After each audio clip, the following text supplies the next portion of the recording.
Tam.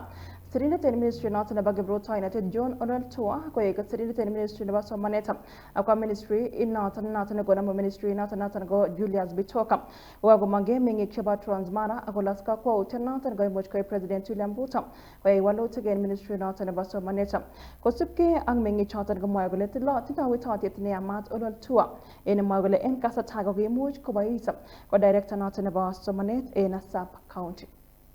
Nampongeza huyu rais wetu wa Kenya, Mheshimiwa Ruto, kwa sababu ya kututeulia huyu kiongozi ambaye anaitwa John Lekaka Nyolotua, kumchukua kutoka tourism kumpeleka hapa kwa education.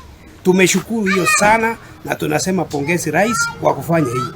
Kwa sababu Olontua ni mtu wetu hapa Kilgoris, tunamjua sisi kama wakaaji, na kweli ni mchapakazi. Na anachapa kazi kabisa. Mahali amepelekwa kwa sababu yeye ni mtu ametoka upande ya chini kutoka sub county. Yeye amesimamia mambo ya education sub county, akasimamia county, akaenda regional. Sasa tunaamini kabisa kwamba hiyo section mahali amewekwa mahali ambapo atasaidia Wakenya kabisa kwa hiyo upande ya education. Napongeza Rais Ruto kwa kazi amefanya nzuri ya kuweka Olontua mahali anapostahili. Penye alikuwa amewekwa ni kama alikuwa amefungwa. Sasa ataonyesha umahiri wake wa kazi hapa. Kwa hivyo tuwapongeza sana. Tutam ndio.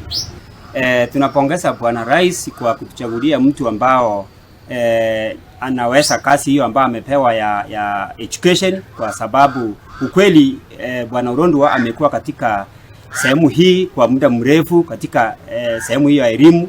Kwa hivyo ni mtu hii muda ambaye alipewa aweze kuwa sehemu ya tourism hatukuona vizuri, lakini wakati huu sasa tumekuwa na ujasiri kwa kuambia Bwana Rais kwamba hii kazi ambao umempea mwenzetu hapa ama mkubwa wetu ni kazi mzuri. Na pia kabaisian kasratan megi chato ba transmara ko gon gutset ko tisigi gap emoni ogerigole ko ik poroindo on the time ba gori kila ko hagonet iche ka te pose kenya chena missing ko enga stana to ne gete tange boron je mutu ke matito ya tinje ba gipso mane kebele sugoliti.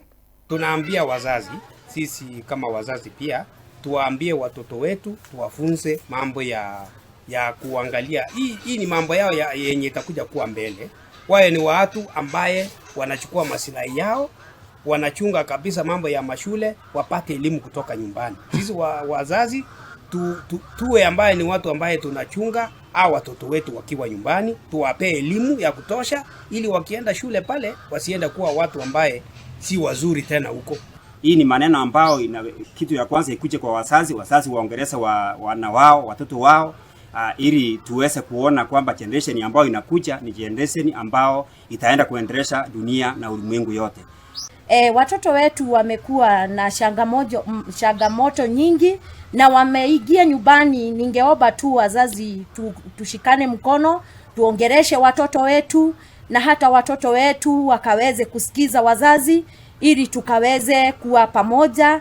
Na ninajua ya kwamba wazazi tunapoongelesha watoto wetu watakuwa sawa na tutawashikilia kimaombi. Na ningeomba tu makanisa zetu wote wakaweze kuombea watoto wetu, ni kwa sababu ukweli tumekuwa tukiomba, lakini tunaomba na tujinyime ni kwa sababu ya hao watoto wetu, ni kwa sababu si kawaida, ni kwa sababu tunajua ni shetani ameingilia hao watoto, na ninajua Mungu atawasaidia na atawashidania na sabana ile go yichatan buna county na bora roka kesa kinega